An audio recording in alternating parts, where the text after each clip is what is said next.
Welcome to the War Archive, where wars become stories. In less than a decade, France will do what no great European power has ever dared to do before. It will seize its king, strip him of his sacred authority, and execute him in public, before a crowd that once believed he ruled by the will of God. But the French Revolution does not begin with a guillotine. It begins with something far more ordinary and far more dangerous: bread that people can no longer afford, and a state so deeply in debt that it can no longer govern as it once did. What follows is not a sudden explosion of violence, but a slow, unstoppable collapse. A system built on privilege, tradition, and fear will crack piece by piece until power slips from the crown, spills into the streets, and reshapes Europe forever. This is the story of how France tried to reform itself and instead tore its entire world apart. France in the late 18th century looked, at first glance, like the glittering heart of Europe. The palaces were radiant, the court refined, and the prestige of the Bourbon monarchy still echoed across the continent. Yet beneath the gilded chandeliers and polished marble floors, the kingdom resembled a living relic, an old structure sagging under its own weight. The Ancien Régime had endured for centuries, but time had exposed every crack in its foundation. At the top stood the king, followed by the clergy and nobility, together barely 2% of the population, who enjoyed exemptions from most taxes and controlled vast estates. Below them, crushed beneath centuries of privilege, labored the Third Estate, a staggering 98% of the nation, ranging from wealthy merchants to starving peasants. They paid nearly all direct taxation: the taille, the gabelle, feudal dues, tithes, and countless local levies. It was a system where those with the least contributed the most, and those with the most gave almost nothing in return. The imbalance might have held if France had remained stagnant, but the country was changing quickly. A booming population, from 22 million in 1715 to nearly 28 million by 1789, added pressure to already strained land and resources. Peasant families grew larger, bread became more scarce, and every poor harvest sparked waves of fear. Even in cities, where artisans and merchants thrived, the exclusion of the rising bourgeoisie from political power fostered quiet resentment. They were wealthy, educated, and ambitious, but trapped in a system built for another century. Meanwhile, the countryside simmered under its own tensions. Many peasants lived one bad harvest away from ruin, their futures pinned to unpredictable weather and rising grain prices. Bread, the backbone of survival, became a symbol of despair. In some regions, rural poverty bordered on famine, and whispers spread that the king's ministers manipulated the grain market. Whether true or not, the belief revealed a dangerous truth: the monarchy had lost the trust of its people. And still, the upper classes clung to privilege. The clergy collected tithes from the poorest households. Noble estates demanded feudal dues long after their purpose had vanished. In this rigid world, where birth dictated everything and opportunity was rationed by lineage, it was increasingly difficult to imagine reform coming willingly from above. France was a kingdom pretending it could stand still while history marched forward. Yet no one, not even the most radical pamphleteers, could foresee how quickly the system would unravel. In 1788, the harvest failed once more, bread prices soared, and riots flickered across the country like sparks in dry grass. France was still technically at peace, but tensions pressed from every direction. Something had to give. Looking back, it is tempting to see the old kingdom as doomed from the start. But in the winter before the Revolution, France was not yet a battlefield. It was a fragile structure held together by tradition and fear, waiting for the moment when a single shock would cause the entire edifice to collapse. That shock was already approaching. France did not collapse in a single moment. Its financial ruin unfolded slowly, like a grand ship taking on water beneath a brilliant sky, its passengers confident in its size and splendor, unaware of how deep the cracks ran. Despite being the wealthiest nation in Europe, France was drowning in debt. Wars fought for glory and prestige had drained the treasury long before revolutionaries ever raised their voices. The War of the Austrian Succession, the disastrous 7 Years' War, and the costly intervention in the American Revolution left France with staggering obligations. By 1788, the numbers told a story no amount of ceremony could disguise. The monarchy earned roughly 475 million livres a year, yet almost 325 million vanished instantly into debt payments. The state was functioning on borrowed time and borrowed money. But even taxes could not save the monarchy, because the method of collecting them was almost medieval. A system of tax farming meant private financiers collected levies on behalf of the crown, keeping enormous portions for themselves. It is estimated that only half of all taxes actually reached the state's coffers. Corruption was not a blemish on the system, it was the system. A parade of reform ministers attempted to stop the bleeding. Turgot proposed sweeping economic changes. Necker pushed for transparency, and Calonne envisioned tax equality. But each met the same fate. Their proposals crashed against the political walls of France's ancient institutions, especially the Parlement, elite judicial bodies determined to protect privilege at all costs. Every attempt to modernize the tax structure was strangled before it could take root. As the monarchy floundered, the public grew restless. Pamphlets mocked the court's success, and coffeehouses buzzed with speculation that the king's authority was weakening. Bread shortages fueled anger, but the deeper cause, the sense that the monarchy could no longer govern, was far more dangerous. People no longer feared the state's power, they doubted it. By 1788, France's credit collapsed. Lenders refused to supply more funds. The government, desperate and cornered, had only one option left: summon the Estates General, a medieval body that had not met in 175 years. It was meant to be a temporary fix, a ritual to legitimize new taxes. Instead, it became the spark that ignited the largest political transformation in modern European history. On the eve of 1789, France stood financially bankrupt. But far worse, it was morally bankrupt too. A state that could not pay its debts, reform its system, or feed its people was about to face the consequences. The crisis that brought the Estates General into being would soon unravel the monarchy itself. On May 5, 1789, representatives from across France gathered at Versailles for an event unseen since 1614. The Estates General, a medieval institution long buried by absolute monarchy, was summoned back to life. What was intended as a technical solution to a financial problem immediately became something far more dangerous.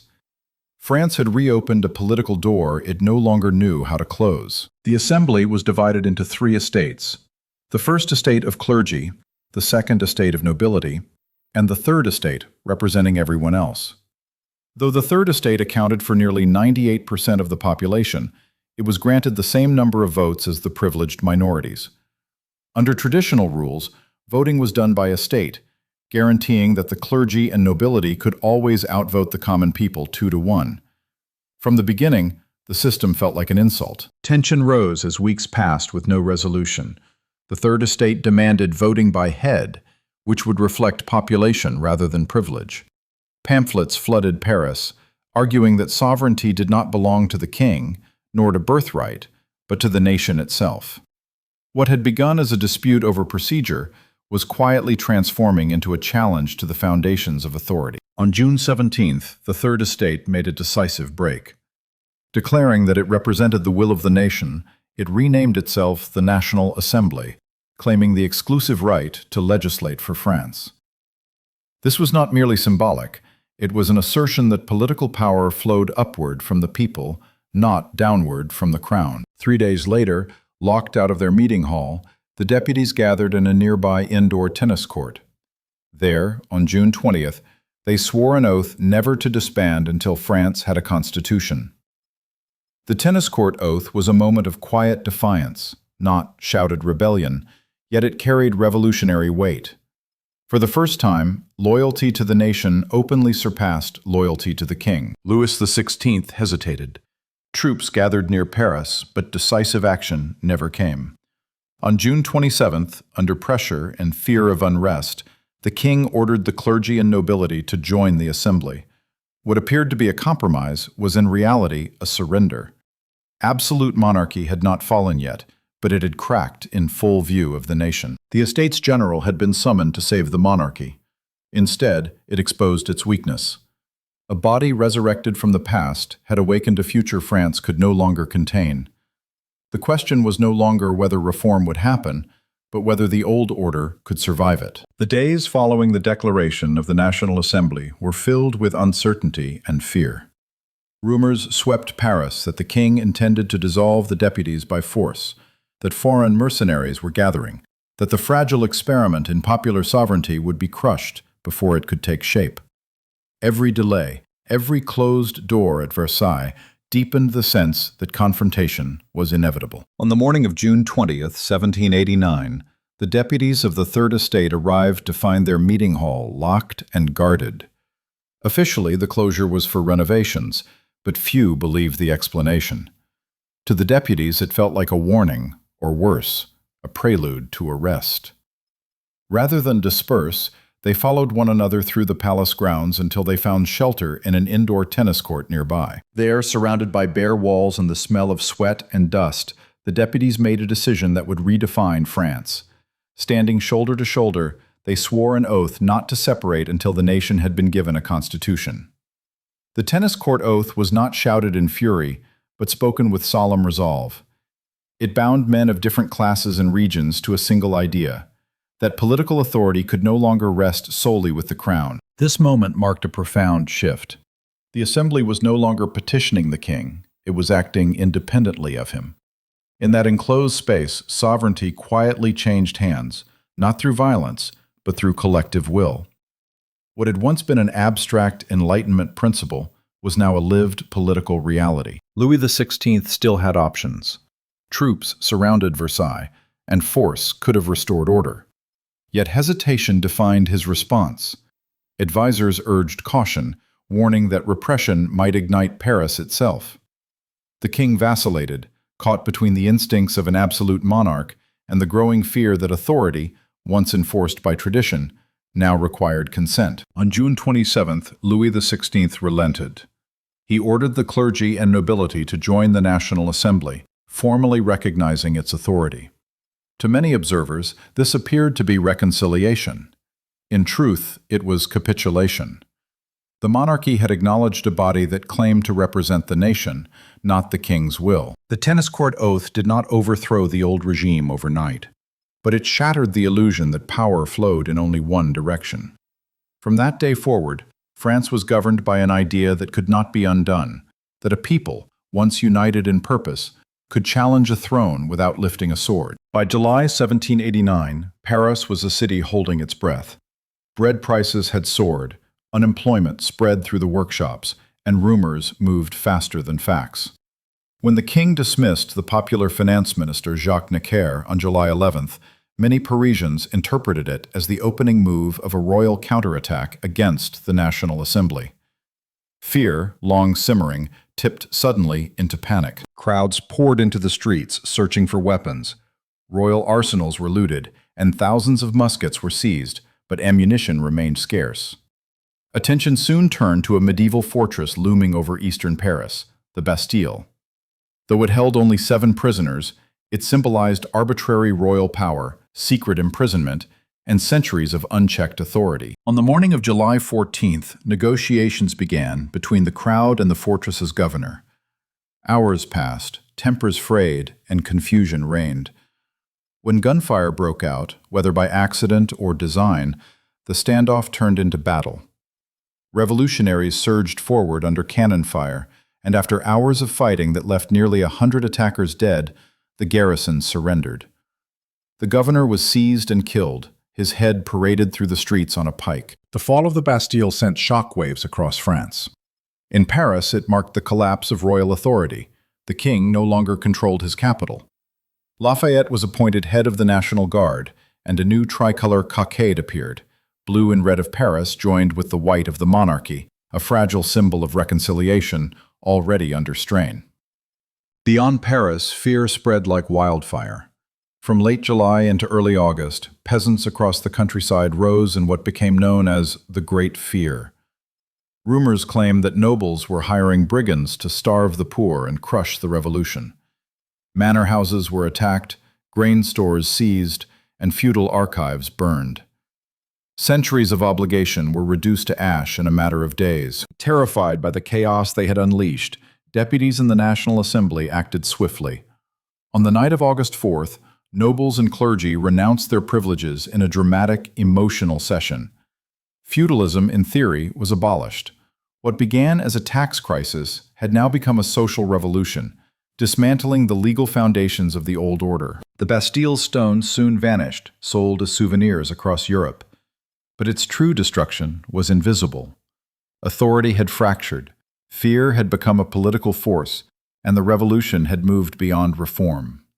France had crossed into uncharted territory, where power no longer flowed from the crown, but from the streets. In the weeks after the Bastille fell, the revolution searched for meaning. Violence had shattered the old symbols of power, but it could not yet explain what would replace them. Inside the National Assembly, deputies debated not merely laws, but principles, what it meant to be a citizen, where authority truly resided, and how a nation should define justice. The revolution needed a language equal to its ambition. On August 26, 1789, that language was given form in the Declaration of the Rights of Man and of the Citizen. Drawing from Enlightenment philosophy and the American example, it proclaimed that sovereignty resided in the nation, not the king. All men were declared equal before the law, free in speech and belief, secure in property, and protected from arbitrary arrest.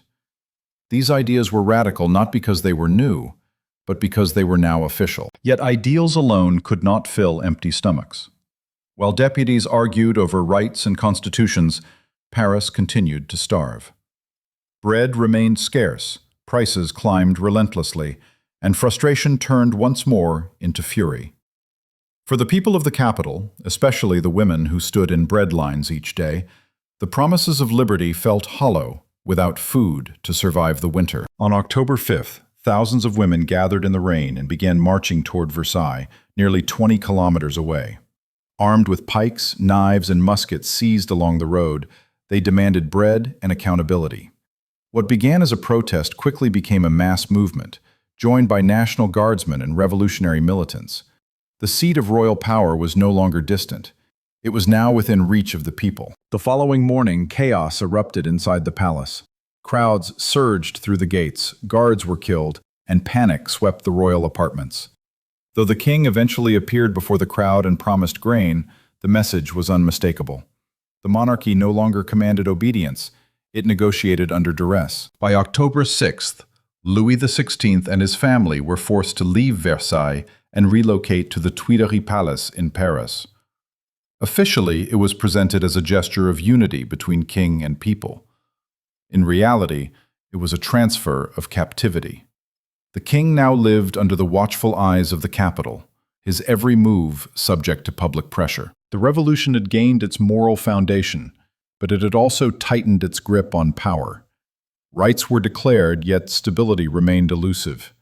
With the monarchy dragged into Paris and the streets shaping political outcomes, France entered a new phase, one where ideals and desperation marched side by side, each pushing the revolution further into uncertainty. With the monarchy now confined to Paris and feudal privilege formally abolished, the revolution turned from destruction to construction. The old regime had been dismantled, but what replaced it would define France for generations. Inside the National Assembly, deputies set about redesigning the country from the ground up, convinced that a rational state could be engineered through law and reason. One of their first acts was administrative. France's ancient provinces, shaped by feudal borders and noble inheritance, were erased and replaced with 83 départements, each designed to be governed efficiently from the center.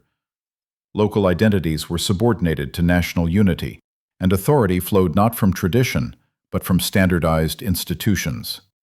The revolution was no longer just political, it was spatial, reorganizing how power touched everyday life. Economic reform followed quickly. Internal tariffs were abolished, guilds dismantled, and legal systems unified under common laws. These measures were meant to liberate trade and labor, allowing talent and effort to replace birthright. For urban workers and artisans, however, the disappearance of guild protections brought uncertainty as well as opportunity. The promise of freedom came without guarantees. The most explosive reform targeted the Catholic Church, long intertwined with the monarchy and deeply rooted in French society. In 1790, The Assembly passed the civil constitution of the clergy, transforming priests and bishops into state employees required to swear loyalty to the nation. Church lands, nearly 10% of all property in France, were seized and sold as biens nationaux to stabilize the currency and pay off state debts. These changes fractured the revolution's support base. Many clergy refused the oath, seeing it as an attack on faith itself. In rural France, where religion shaped daily life, resentment grew quietly but steadily. What revolutionaries viewed as liberation, millions experienced as sacrilege. The revolution had gained control over institutions, but it was losing hearts. By the end of 1790, France looked utterly transformed on paper. Feudalism was gone, privilege dismantled, administration rationalized, and the church subordinated to the state. Yet, beneath this orderly framework lay deepening divisions. The revolution had promised unity, but its reforms were already producing new lines of conflict between city and countryside, faith and reason, order and belief. France was being remade, but not everyone recognized themselves in the new nation taking shape. As reforms accelerated and tensions mounted, the fragile trust between the revolution and the people would soon face its greatest test, one that would shatter the last illusions of royal loyalty. By the summer of 1791, the French Revolution existed in an uneasy balance. On paper, France was becoming a constitutional monarchy. In reality, trust between the king and the nation had eroded almost completely. Louis XVI appeared compliant, signing decrees and attending ceremonies, but few believed he accepted the new order. Rumors circulated that the king was merely waiting for the right moment to escape or invite foreign intervention. Those rumors proved justified. On the night of June 20th, the royal family slipped quietly out of the Tuileries Palace, disguised as servants and minor nobility. Their destination lay eastward, toward the border, where loyal troops and sympathetic nobles waited. It was a desperate gamble, a final attempt by the monarchy to reclaim freedom and authority away from the pressure of Paris. The plan unraveled slowly and disastrously. The carriage was heavy and conspicuous. Delays accumulated, and in the town of Varennes, the king was recognized by a local official who had seen his face on the new paper currency. National Guardsmen intercepted the family just 50 kilometers from the frontier. By morning, the escape was over. The return to Paris was silent and devastating. Crowds lined the roads not with cheers or rage, but with cold stares. The king, once considered misguided but redeemable, was now widely seen as a traitor to the nation. The illusion that Louis XVI could serve as a constitutional monarch shattered in an instant. Political consequences followed immediately. Republican sentiment surged, no longer confined to radical clubs, but spreading through the broader public. Demonstrators gathered at the Champ de Mars, demanding the king's removal. On July 17th, the National Guard fired into the crowd, killing 30 to 50 protesters. Blood now stained the revolution itself. The massacre exposed a new fracture. Revolutionaries who once stood united split between those willing to preserve monarchy at any cost and those who believed the king's betrayal made compromise impossible. Authority, once fractured between crown and assembly, now fractured within the revolution itself. Louis XVI was suspended, stripped of real power, and reduced to a symbol without legitimacy. Though the monarchy technically survived, its moral foundation was gone. From Varennes onward, the revolution no longer asked whether France needed a king. It asked how long one could be tolerated. After Varennes, the revolution could no longer be contained within France's borders. Monarchs across Europe watched events in Paris with growing alarm, fearing that revolutionary ideas might spread beyond France and threaten their own thrones.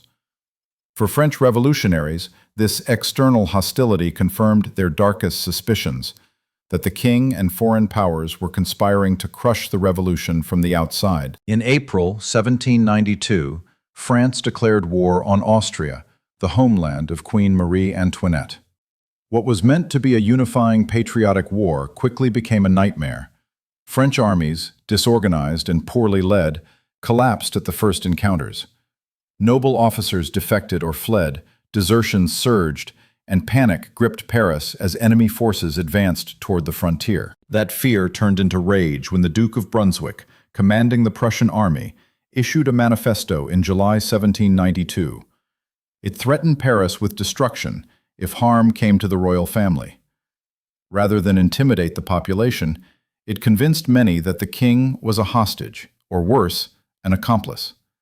The manifesto radicalized public opinion overnight. On August 10, 1792, the people of Paris acted. Revolutionary militants and National Guardsmen stormed the Tuileries Palace, overwhelming the Swiss guards who defended it. Hundreds were killed in brutal fighting. By nightfall, the monarchy was finished. Louis XVI was arrested, and royal authority collapsed under the weight of popular violence. Power now flowed openly from the streets. As foreign armies pressed closer, paranoia spread through Paris. Between September 2nd and 7th, mobs broke into prisons, massacring more than 1,000 prisoners, priests, nobles, and common criminals alike. The September massacres were not spontaneous madness alone.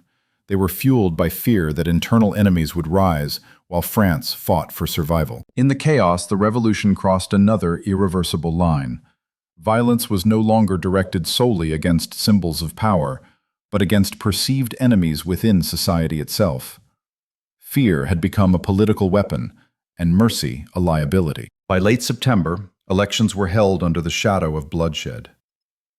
On September 21, 1792, the newly elected convention abolished the monarchy and proclaimed the First French Republic. The crown that had ruled France for centuries vanished in a single vote. France was now a republic at war, with Europe, with its past, and increasingly with itself. What followed would test whether the revolution could survive the forces it had unleashed, or whether it would consume its own creators in the process. The proclamation of the First French Republic did not bring relief. It brought finality.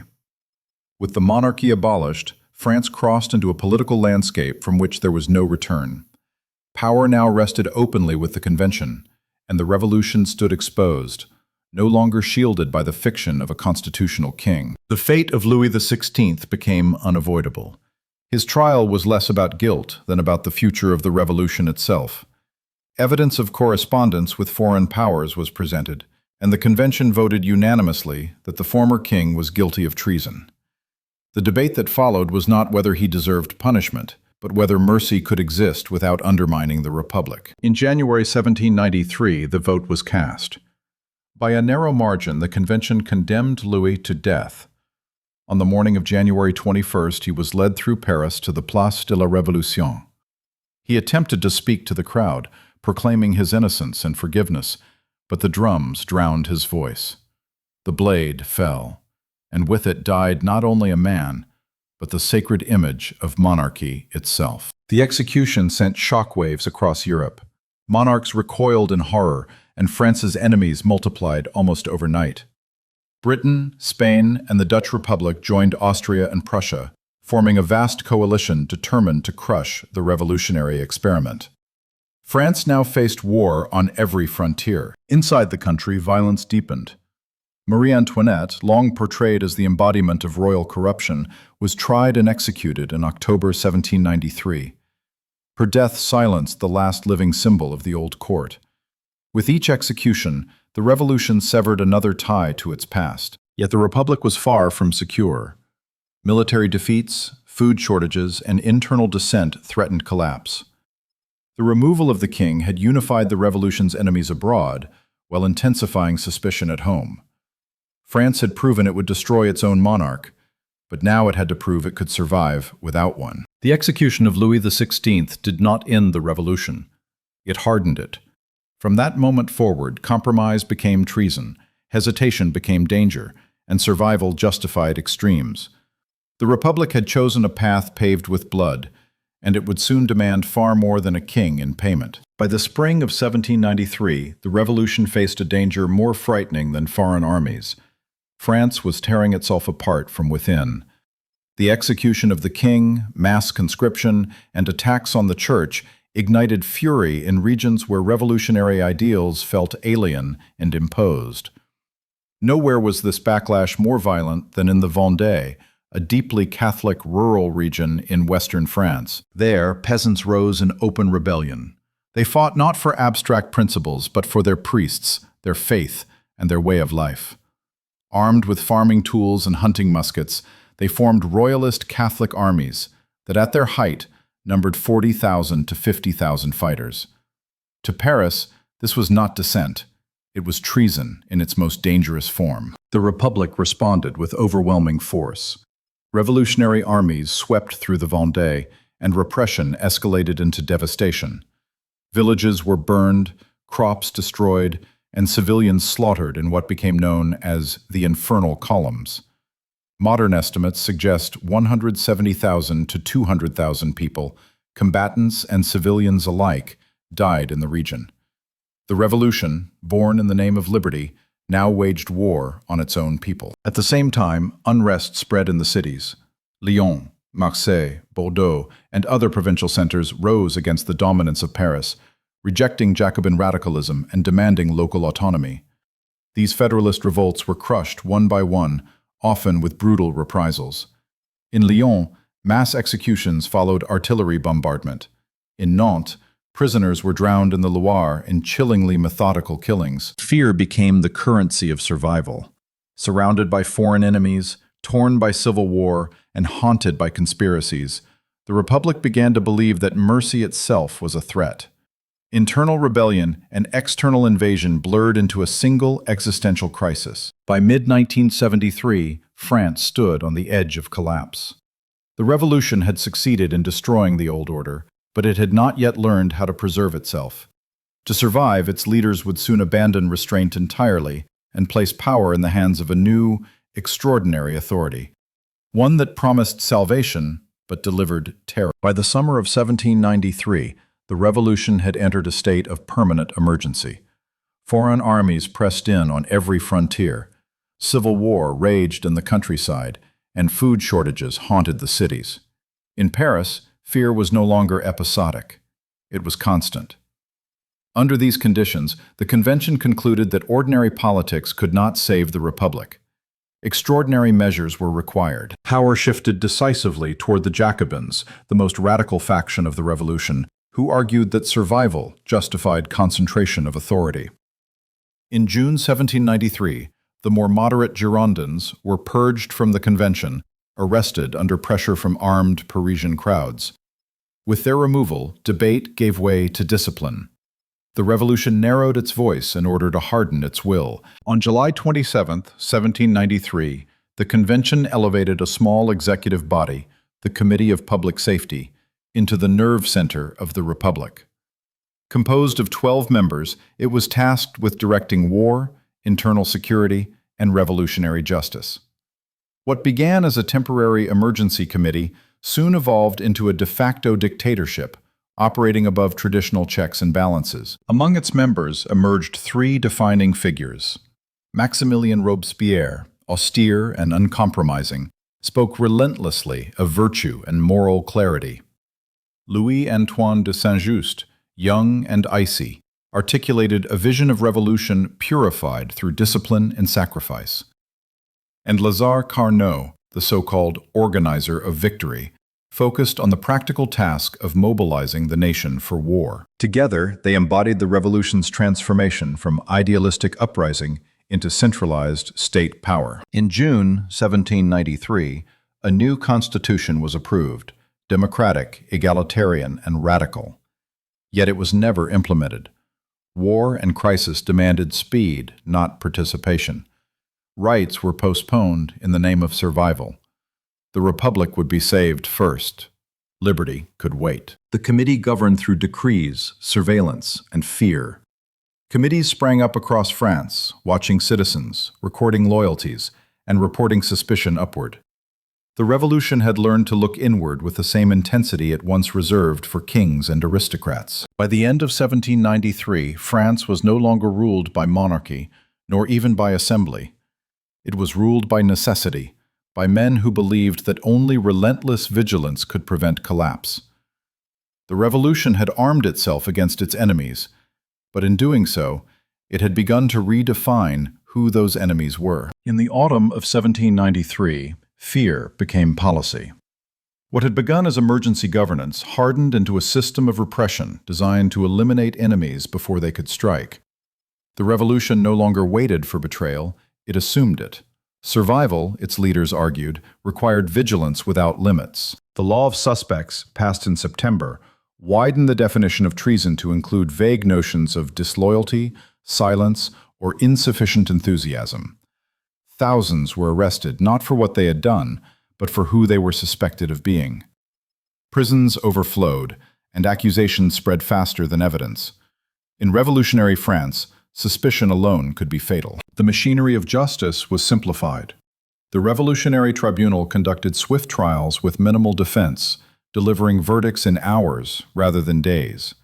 The guillotine, once a symbol of equal justice, became an instrument of relentless routine. Between 1793 and 1794, approximately 16,500 people were formally executed, while thousands more died in prison or in summary killings across the provinces. Some estimates place the total number of victims between 35,000 and 45,000. Violence varied by region, but not by intent. In Lyon, mass executions followed the suppression of rebellion. In Nantes, prisoners were bound and drowned in the Loire during the infamous noyade. These acts were not excesses in the eyes of the committee, they were expressions of revolutionary justice, administered in the name of moral purification. Economic life was placed under strict control. The law of the maximum fixed prices and wages, attempting to halt inflation and ensure bread for the poor. While popular in theory, enforcement bred resentment and black markets. Scarcity persisted, and anger turned inward, directed at hoarders, merchants, and anyone accused of profiting from hardship. Robespierre framed the terror not as cruelty, but as necessity. He spoke of virtue and terror as complementary forces. Virtue without terror, he argued, was powerless. Terror without virtue was tyranny. In his vision, violence was temporary, justified by the promise of a future republic cleansed of corruption and vice. Yet, as executions mounted, fear no longer distinguished between enemies and allies. Revolutionaries began to glance over their shoulders, wondering when their own names might appear on lists. The terror, unleashed to defend the revolution, had begun to consume its architects. France was winning its wars, but losing its sense of humanity. While the terror gripped France's cities and villages, a different revolution was unfolding at the frontiers. Faced with invasion on multiple borders, the Convention declared a policy unlike anything Europe had seen before. In August 1793, it announced the levée en masse, mobilizing the entire nation for war. France was no longer fighting with a professional army alone, it was fighting as a people. The decree was sweeping and absolute. Young men were conscripted to fight, married men forged weapons, women produced uniforms and tents, children gathered linen for bandages, and the elderly were tasked with inspiring patriotic fervor. War ceased to be the concern of soldiers alone. It became the organizing principle of society itself. By 1794, France had mobilized nearly 750,000 troops, the largest army Europe had ever seen. This mass mobilization transformed the battlefield. Revolutionary armies, once disorganized and demoralized, now fought with numbers, discipline, and an ideology that blurred the line between citizen and soldier. Promotion was based increasingly on merit rather than noble birth, allowing talented officers to rise quickly. The army became a proving ground for a new kind of leadership, energetic, pragmatic, and ruthless. Victories soon followed.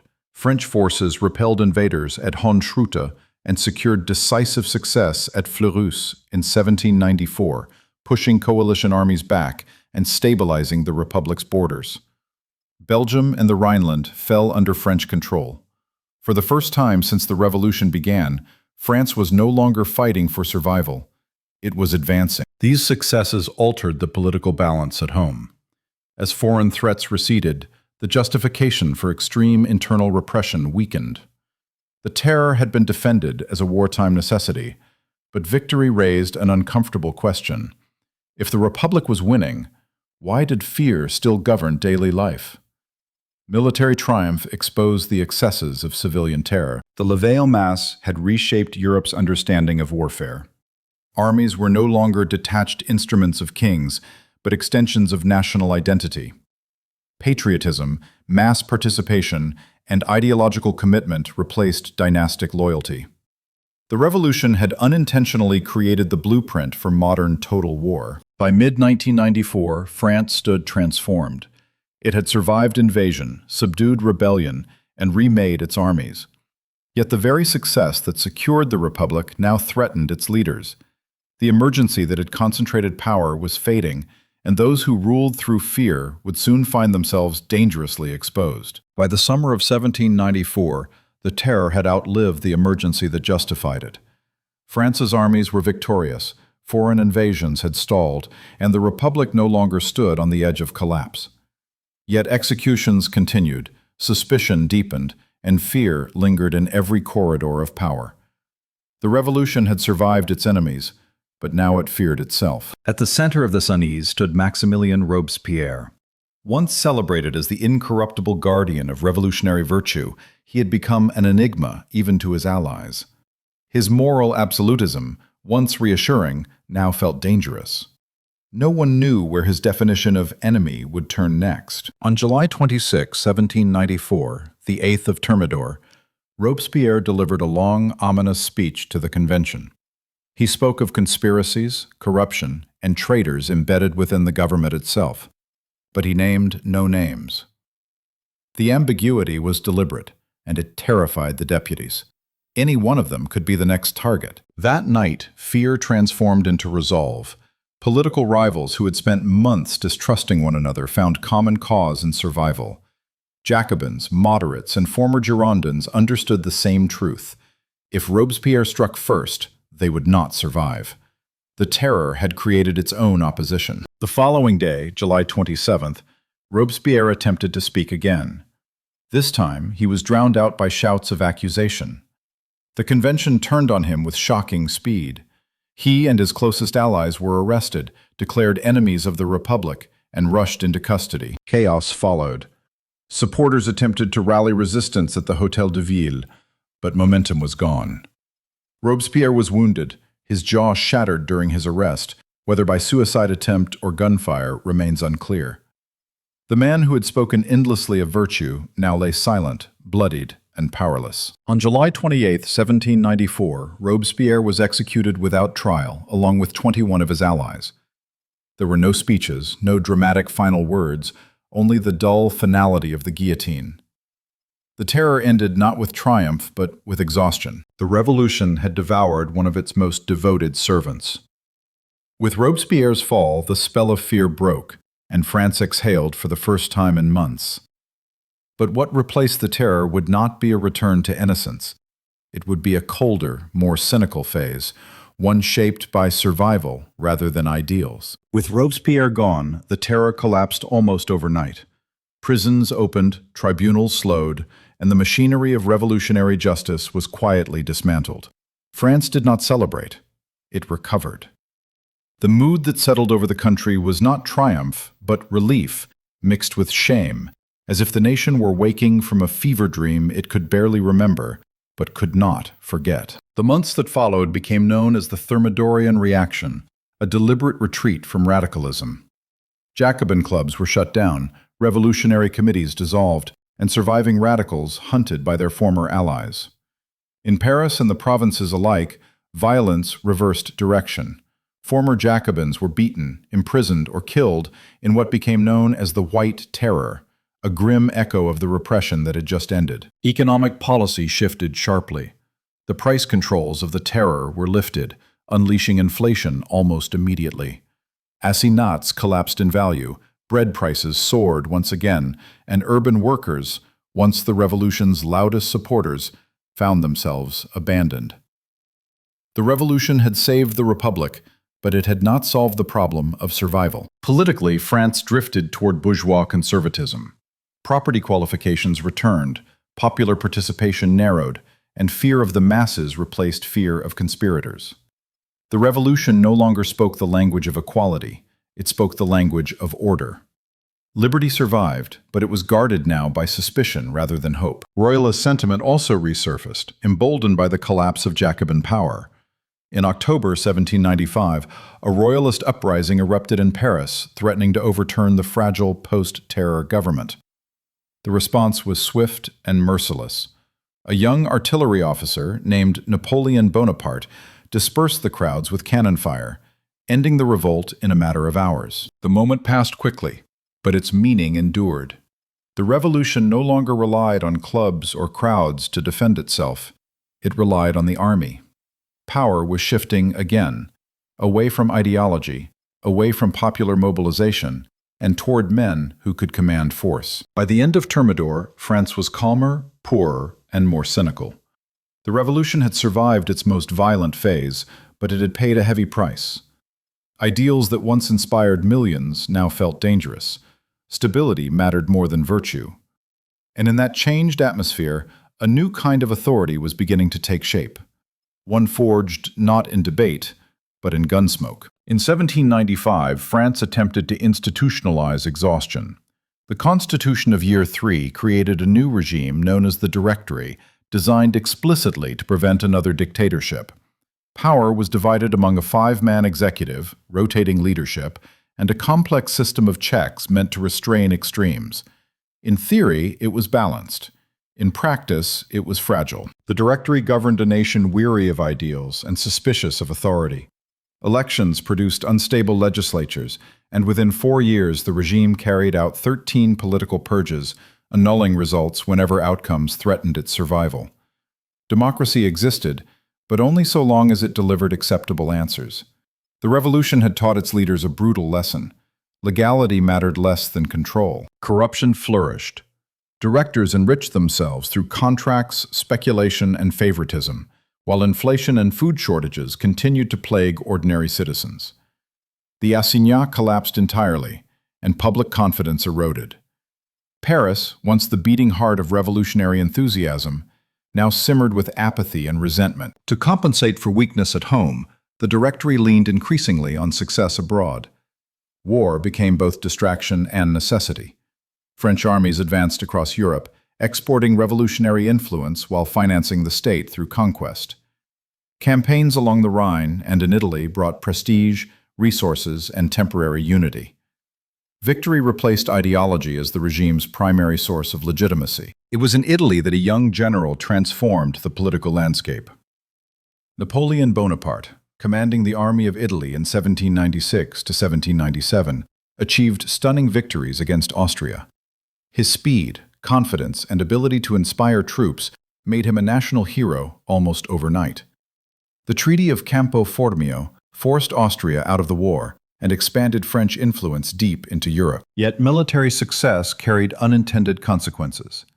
Generals became celebrities, soldiers became political actors, and loyalty shifted from institutions to individuals. The Directory increasingly depended on the army to suppress unrest and enforce authority. Each cannon fired in defense of the regime weakened civilian power a little more. By 1798, cracks widened. The Egyptian campaign, launched to threaten British interests, ended in strategic failure and further eroded confidence in the government. Meanwhile, a second coalition formed, and French armies faced renewed pressure. The Directory appeared incompetent, corrupt, and incapable of guiding the Republic through peace or war. France had escaped terror, but not instability. The revolution's promise of representative government had collapsed into improvisation and force. And as faith in civilian rule evaporated, one truth became unavoidable. The Republic no longer needed a committee, a directory, or an assembly.